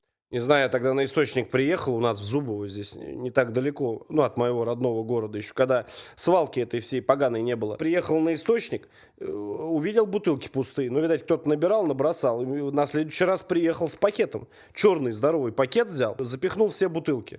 Мы приезжаем, И которые накидали, тоже туда запихнул. убираем. И вас это прям радует? А что кидать-то? Да. С собой надо убирать. Прям вы в этот момент реально счастливы? Оль, мы приехали, прибрались, а потом у нас такой совместный Да выбрались люди на свежий воздух. Просто выбрались, понимаешь? чаепитие. А просто так сказать, ребят, а поехали мы на источник, сейчас чаю попьем. Это Ну, неинтересно. ну что, это плохо, что ли? И они радуются. Они все с улыбкой на лице. Для них это счастье.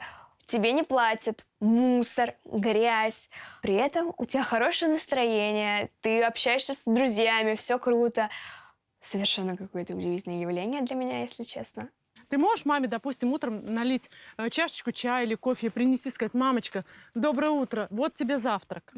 Нет, ты никогда этого не делала? Когда? Ты никогда ничего не делала для мамы? Она тебя рожала, я воспитывала. ей покупала подарки дорогие. Ну, на мамины деньги. На ее же деньги. Но- Гениально. Ну, смотри, поверь, мама будет такая счастливая, и тебе это понравится, и ты захочешь еще раз налить ей чаю. Мне кажется, главная проблема Оли — это финансовые интересы. У нее все замкнуто на финансах. Я думаю, что это поправимо, потому что Оля сама по себе человек такой добрый, Во всем всегда виноваты родители. Нечего баловать. Нечего баловать. Я своему, вот на своем примере скажу, я горжусь этим. То, что я сказал, он, папа старший, я хочу телефон. Я говорю, ну отлично, закончишь до лета, вот, чтоб я летом пришел, и мне сказали, что ты отличник. Он мне сказал, я попробую. С бумажкой вот так встал, говорит, вот у меня бумажка, я отличник. Уговор был, пожалуйста, получайте, на, держи. Отдал свой старый. Нет, а куда ему больше? Нормальный телефон. Ну чего, хороший отдал, чего ты начинаешь-то? Вот, хороший отдал, он доволен очень, он говорит, все, спасибо, все. Чего ты? Чего ты? Ну дал же, дал. Чего там 12-й отдал? Чего ты начинаешь свой? У меня лежал без дела. Чего я все... Не, он доволен. Ну, не надо совсем баловать. Зачем баловать? Вот, он доволен. Куда ему больше-то? Елки-палки, он в 3 класс идет. Вот, можно было купить топовый, но не надо это с ума сходить. Бережет его, ходит. В чехольчик ему подарил тоже, там такой обычный самый. Он пошли, он говорит, желтенький хочу. Я говорю, на, бережет, ходит, тряпочкой протирает. Понимаешь? То есть суть в том, что с самого детства он цену все равно знает. Он бережет, он ценит то, что ему пусть даже подарили. Понимаешь? И он ходит, все, у него все хорошо, экран, ни разу не разбитый экран. Вот он, сколько он все лето с ним прогонял, причем постоянно его везде брал, хоть бы что-нибудь где-нибудь там покоцанное было.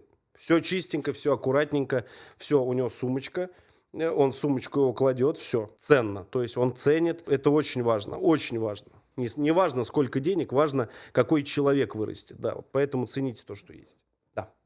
Хороший. Я думаю, что в будущем она поймет. Просто нужна какая-то ситуация, чтобы она все это поняла. Дай бог, чтобы вот наш проект, это была как раз та самая ситуация. По возвращении домой Валентина пригласила Ольгу в свою мастерскую. Она сама делает игрушки Кстати, и её может продает сейчас их через заинтересовать интернет. Это приносит семье в среднем 5-7 тысяч рублей в месяц. Это вы сами? Это то есть не покупная? Нет, конечно, я сама все сделала. Я вот, если честно, вообще первый раз в жизни... Очень достойно, вот когда вообще творчество, я всегда говорил, всякие творчество, вот когда там всякие все вот эти своими руками, подделочки разные делают, это очень круто. Вижу Очень круто. швейную машинку, что у нее тут нитки. Вообще ни разу не видела? Нет, я Серьезно? никогда не шила. Можешь попробовать? Давай, садись сюда аккуратненько. Ага. Так. Ты вообще никогда не пробовала? Вообще да? никогда. Представь, мама твоя будет в шоке, когда ты приедешь, ей расскажешь, что ты на машинке шила. Вообще она будет шокирована просто. Тебе нужно вот тут вот педалька, на нее ногой нажать. И да, держи ткань. Вот, тебе нужно будет ее продвигать вперед. Нажимай. Как приедешь, как начнешь, думаешь, и скажешь: мама, Как начнешь куртки шить. Тихо. купи мне швейную машинку самую крутую ткань, я буду шить самых крутых кукол. Ну, если честно, я маме как бы особо так, информацию не рассказываю про себя. В смысле, ты с мамой откровенно не разговариваешь? Да нет.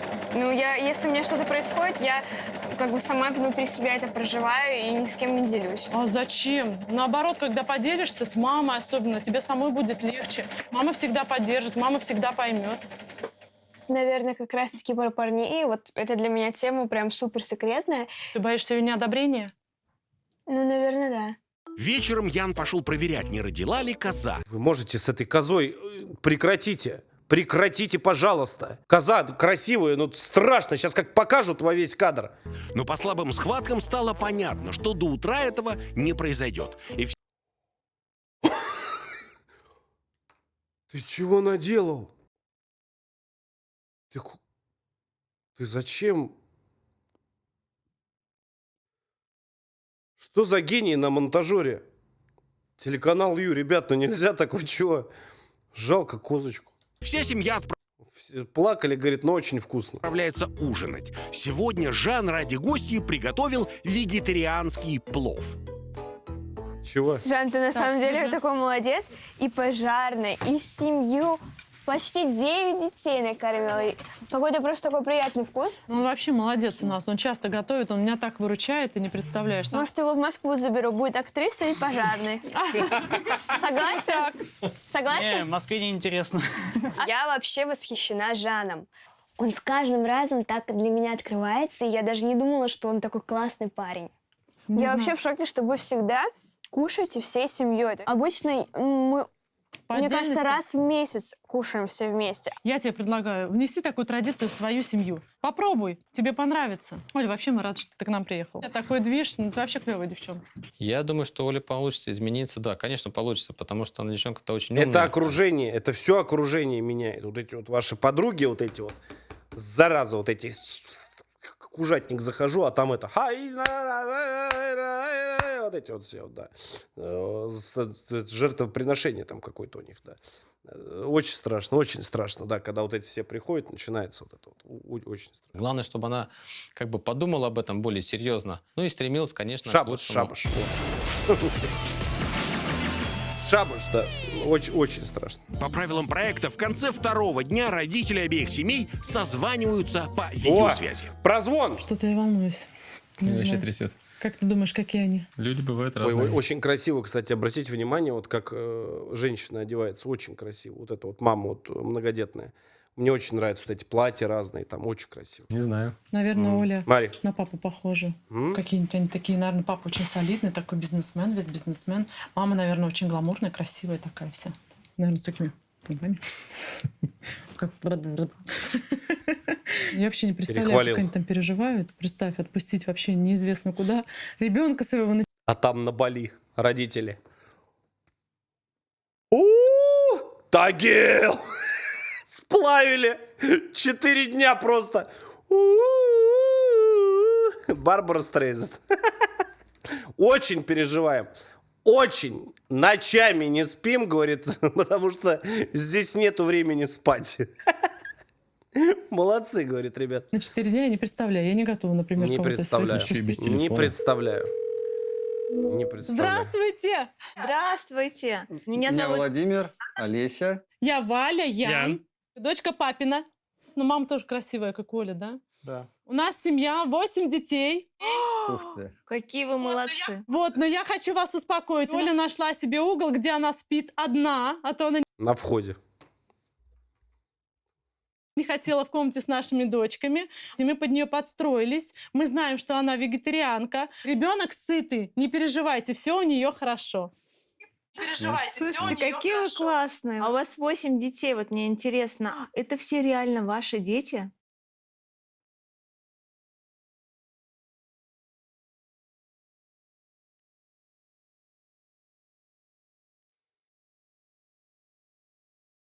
Не надо.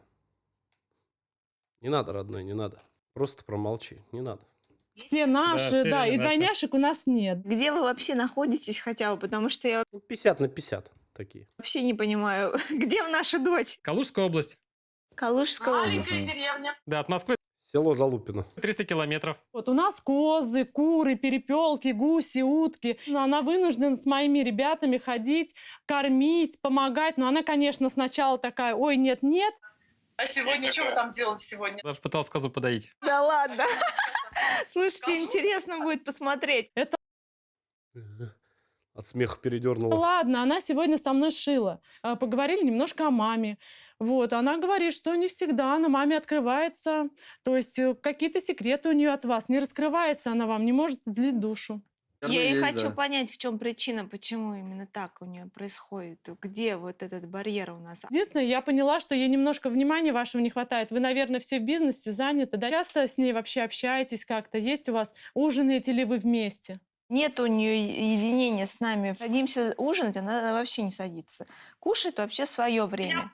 Но я понимаю, она сидит отдельно в телефоне, как будто не с семьей, правильно? Да. Мы садимся ужинать, Оля, мы убираем телефоны, и мы хотим поговорить с тобой и узнать, как ты провела день. Еще что могу сказать? Я была удивлена, у нее же нет Пиратского, телефона. как дал, блин. И я... Я раз телефон не спросил даже. Даже не Да, вспомнила про она него. не страдает без телефона, абсолютно.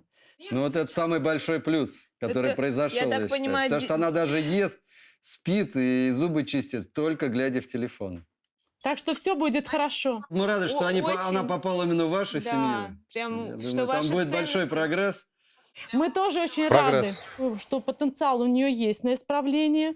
Я думаю, что вести она себя будет дома лучше, когда вернется. 100%. Конечно. Я просто сейчас уже, даже на второй день, я вижу изменения в ней. Спасибо вам большое. Да, всего вам доброго. Да, до всё свидания. хорошо. Да. Слушай, Да. ну вообще классная семья, я считаю. Мне тоже Такие понравилось.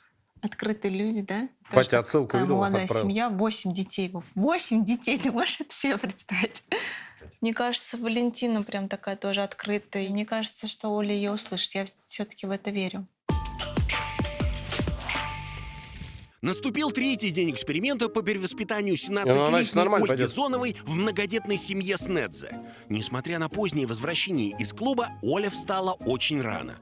Выяснилось, что Клуба? ночью коза родила одного козленка. И вся семья, кроме Жана, Оли и Мартина, уже навестила О! новорожденного. О! Опоздавшие, даже не позавтракав, отправляются в хлев, чтобы лично убедиться, что у мамы козы и ее сына все в порядке. Ой, ты какой хорошенький. На, кушай. Мало. А малыша чем кормить тоже? Нет, он молоко пьет у козы. Такие большие козляты рождаются? Я думала, они вот такие, как Нет, комочки. этот большой, короче, родился. Он один просто. Обычно 2, 3. Оль, как бы ты хотела назвать козленка? Ну, я бы его назвала Жан. Не, ну если без шуток, то можно, кстати, назвать Чада. И будет память обо мне. Ну да, подходит. Хорошая идея, кстати. Здорово. Будет чадом у нас. Для Оли сельское хозяйство – это совсем иной мир, и так интересно наблюдать за ее реакциями. По случаю появления у козы Надеюсь, он новорожденного, этого не видел семья Снедзе и не даже слышал. отложила традиционное утреннее обливание, с которого обычно начинает день. Сейчас ты пойдешь с нами? Обливаться? Да ты что, она затрусит. Не пойдет. Голову точно мочить не буду, Еще если... готова Чисто на слабо, понял? Да не, она очкошница. обливаться? Ну, если Серьезно? тело... Ну, если, чтобы взять по максимуму с этой поездки, наверное, надо и облиться. Оль, единственное, вода действительно холодная. Ты готова на это? Но там, на самом деле, на улице холодно. Я очень боюсь. Давайте я первая, чтобы на меня больше ничего не... Да, давай. Ну попробуй. Давай, давай.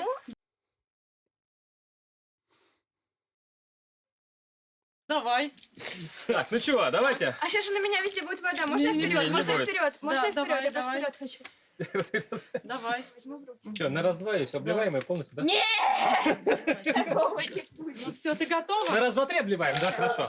Как только она Ну, давай, обливается... сегодня я- 445-й день наших ежедневных уличных обливаний. Обливание у нас необычное. У нас такая красивая сегодня героиня. Давай. Ну давай, обливайся. Раз, два, три. Ну, хорошо.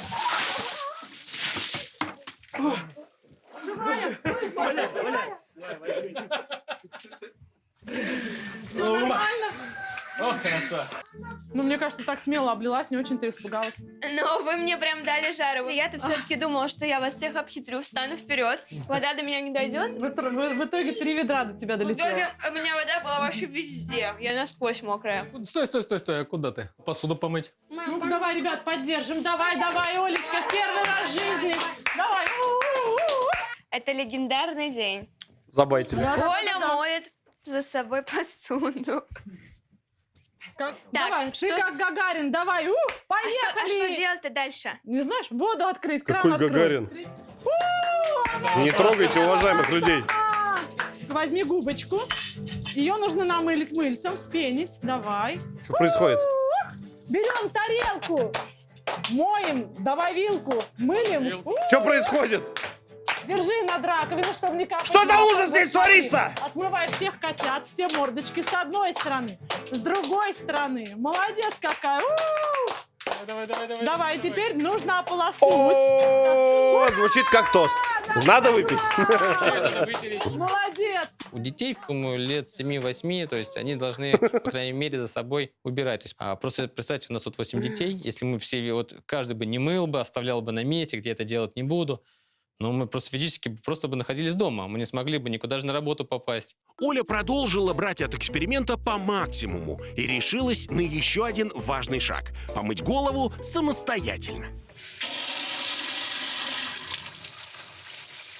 Это Как просто люди это делают каждый день сами? Я вообще не unrealable. понимаю.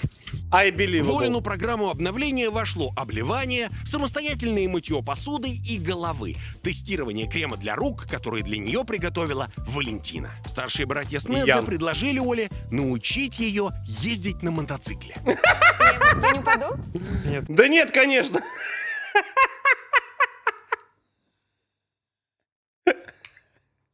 С голыми коленками, без шлема. Нет. Все будет хорошо. Давай, родная, говорит, вот это вот до конца выкручивай. Нет. Держите. Давай, поехали. Нет, сюда поставь. Вот Блин, эту штуку не трогай. Вот я сюда хочу ставь. на нем сфоткаться, только у меня телефона нет. Прикольно. Я хочу поехать. Можно? Ну, сейчас Конечно, можно. У вас несчастные случаи на стройке были? Нет? Будут. попробуем. Давай. Ну что, сначала развернем тебя туда, покатим. Стоп, назад. Ну вот такое мне нравится, когда меня возишь. Вау! Блин, я приеду домой, у меня столько новых навыков, меня люди вообще не узнают.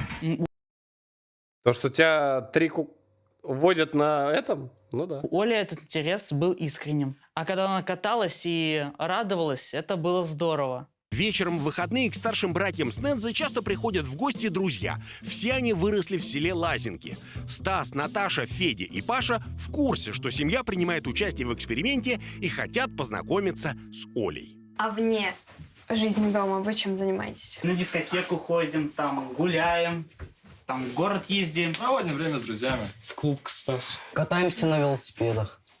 Вы ездите Балдеж. в клубы? Да, у нас есть районный дом культуры, где проводится Сельский дискотека. клуб есть. Вова, это как у нас в городе Стекольный был. Там наряд прямо у входа, просто он дежурил, просто априори он. А потом, когда там вообще полная началась расколбас, последние вот эти вот 4 года, туда даже не приезжали, там смысла не было. Там каждый раз там или это... Да, или это, миксфайтеры там, да, мамкины нагибаторы. Стабильная тема. И сколько стоит вход? А там бесплатно. Там одеждой берут или вещами. 150 рублей. А коктейли там за сколько продают? Там нет Ой, а коктейля. там нету коктейля. А рядом столовая есть. А вам вообще тут не скучно живется? Нет. Не, у нас Весело очень всё. много, как развлекаться, развлечений полно. Тут как-то свободнее, тут тихо. Ну, чем ты там занимаешься? В свободное время. Ну, каждую пятницу я хожу в клуб со своими друзьями. Вход там, конечно, не 150 рублей стоит. А сколько вот, ребят, вам вообще родители в месяц 200. дают денег? Ну, примерно 5 в месяц. 5000 Да, и мне вполне хватает. Ну, Мне около 1000 рублей дают в месяц? в месяц. Я вообще учусь в колледже. Вот. Мне дают когда 10, когда чуть больше. Потому Вы что, я не пойму, школьники? Мне знаешь, что сказали? Работаешь? Молодец. Работай. Я говорю, а вот там вот со мной ездить, говорю, ему там... Да. 500 рублей в неделю. Вот сколько мне давали. С учетом того, что на электричке туда-обратно ездил каждый день до Москвы. Пирожки были только с капустой, больше ни с чем. Очень, очень редко это. Там, если скопить, да, и нормально, ничего, все хорошо. Я говорю, а там вот контролеры, я говорю, билет стоит 90 рублей. Я говорю, как 90? Я говорю, у меня билет в один конец 90, говорю, стоит. Я говорю, а я езжу туда-обратно, говорю, в неделю 14 раз. Говорю, как... Не складывается, говорят, а змеи вообще. Вот 500 и все, еще поесть надо умудриться. Молодец. Я говорю, ну ладно. Потому что я живу сам, живу в общежитии. а тебе сколько примерно дают Да. в месяц? Ну, сколько попрошу, столько и дадут. А тебе могут не дать вообще деньги? Нет. Тема родителей для некоторых ребят непростая. Стас приемный ребенок, а родители Феди умерли от онкологии. С 6 лет его воспитывает бабушка. Ты ценишь своих родителей? Да, конечно. Ты уверена в этом? Конечно. Конечно. Сами себе деньги не заработают. Ты достаточно времени уделяешь? Времени недостаточно, но это потому, что у меня есть четкая цель — стать актрисой, и я много времени трачу на свою карьеру. Единственное, Прошу прощения. Девочка сидит, говорит, чего? Она о чем вообще? А, со мной вообще разговаривает, нет? Это какой-то актриса, чего? что могу тебе дать совет, это уделяй побольше внимания родителям, цени их, потому что, вот, например, у меня такой возможности нет уже. На самом деле, я не думаю, что вот эти 3, завтра будет 4-й, последний день, хватит для меня, чтобы полностью изменить мое мировоззрение, потому что это дело точно не нескольких дней, я думаю, нескольких месяцев, а может быть и лет, но Десятилетий. определенно, что могу сказать, мне есть о чем подумать. Я тебя прошу, старайся. Чекай через 2-3 дня. Я обещаю. Мне понравилось, что Оля с моими друзьями нашла общий язык, болтали о многом, и не было совсем никакой разницы в разговоре между... А ты хорош. Чертяка хорош. Он все продумал. Он с самого начала за ней. Все тут смеялись сейчас 2 часа. А он уже в Москве живет, если что. сельскими ребятами и девочки из Москвы. Наступил последний день эксперимента по перевоспитанию 17-летней дочери миллионеров из Королева Ольги Зоновой в многодетной семье На каких скоростях? Просто зрачки расширены. Недзе из села Лазинки Калужской области. Ты уже проснулась, такая нарядная. Ты уже и собралась. Собралась уже, да. Давай позавтракаем. Слушай, ни хрена себе. Извини меня, они очень неплохо питаются. Я захотела, чтобы максимально позитивно у тебя Во, закончились это эти. 4. Очень хочется. Вот эти как называются? Как они? Ребят, Завтракаем. я тебе говорю, завтрак с барского плеча, между прочим. Вот это как называется? Как оно? Вот не вот такие вот тоже завтраки очень надо. Как оно? Оладушки. Оладушки, да. Вот надо оладушки. Сырники. Не-не-не, это оладушки. Оладушки, мои хорошие. Это оладушки, 100%. Я захотела, чтобы максимально позитивно у тебя закончились все эти 4 дня. Достать было очень тяжело. Очень. Но мы постарались. Ягодная тарелка? Да. Ты угадала. Да. Ты поедешь домой сытая и не скажешь маме, что меня голодом морили. Вы где это нашли? У нас в районе 100 километров этого нет. Вот, все для тебя. Оль, скажи, тебе у нас понравилось? Только честно. Хоть я, конечно, знаю, что я вредина, что я буду вас вспоминать 100% и скучать. На мотоцикле я бы еще покаталась. Обливание. Тебе понравилось? Да. Ну, здорово, здорово, я рада. Серьезно? А кто это нарисовал? Ты рисуешь? А как ты меня вообще запомнил? Как ты нарисовал? У тебя фотография была? Это уже секрет. Спасибо, спасибо большое, очень приятно. Мне портрета еще никто не дарил. Я приготовила для тебя подарок. Когда мы с тобой были в мастерской, и ты с таким восхищением смотрела на мои игрушки, я была очень рада, что я сделала для тебя именно этот подарок. Боже, какая красота! Вот эта вот красота, это именно для тебя. А я, говорит, ночами не сплю. Рисовал тебя. Когда я узнала, что у тебя еще и братик, вот у него будет такой щенок с барабаном, это для твоего брата, да. Спасибо. И у тебя еще замечательные родители, им я передам вот такой наборчик. Это для папы, я люблю папу, и для мамы сердечко, шелковое мыло. Я думаю, им очень понравится. Мне жаль, что Оля уезжает. За эти 4 дня я к ней успел уже привыкнуть. Она девчонка очень общительная, веселая, и мне ее будет немного не хватать. Домой Ольга отправится на машине вместе со съемочной группой. Подходящих автобусов в этот день нет. Давай, всего доброго тебе, легкой тебе дороги. Береги своих родителей, цени. Ну все, ребят, пока-пока. Давай, Олечка, всего тебе доброго. Давай, пока-пока. Эксперимент по перевоспитанию Ольги Зоновой завершился. И сегодня Очень хорошая впервые семья, за между 4 прочим. дня она может поговорить со своими родителями. Привет. Привет. Привет. Ты куда едешь? К вам домой еду. Я быстрее хочу к вам домой уже вас увидеть. Кому, говорит, к нам? К нам это к маме и к папе? Возможно. 4 дня это мало, чтобы полностью человека изменить. Надо продлить. Но многие вещи мне реально вот открылись. Без телефона, оказывается, вообще классно. Есть жизнь без телефона, я про него почти не вспоминала. Ну, вот я тебе про это и говорил постоянно. Они такие все радуются, живут, все дружные. Пап, я поняла, что... Ты кто, говорит, такая? Тебе тут не рады. Чат хороший, вы что? Ты прекратите. Интересоваться вообще вашей жизнью, вашим здоровьем, самочувствием, настроением. И я надеюсь, что вот эти мысли во мне долго сохранятся, и я не испорчусь опять. Замки сменили. Я вас очень люблю, реально. Главное, запиши свои мысли. Вы у меня самые-самые лучшие родители, я это поняла. Ну, конечно. Ну, видишь, хорошо, сработало, видно. Оля, ну я рада за тебя. Я не верила, что это сработает, а видите... Мы тебе не верим. Ничего у тебя, говорит, не получится. И сопли со слюнями не помогут.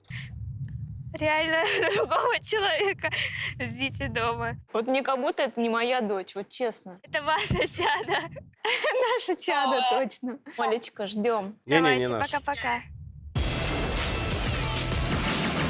Ну что, очень поучительный, между прочим, телесериал, вот это вот «Чада из ада», телеканалу Ю. Спасибо большое, ну молодцы, молодцы же, ну молодцы, согласись, но, Сережа, очень толково, есть о чем задуматься, очень добрый, между прочим, ролик. Так что цените родителей и подписывайтесь на канал. Да, все, давай, я пошел. Хорошего тебе настроения.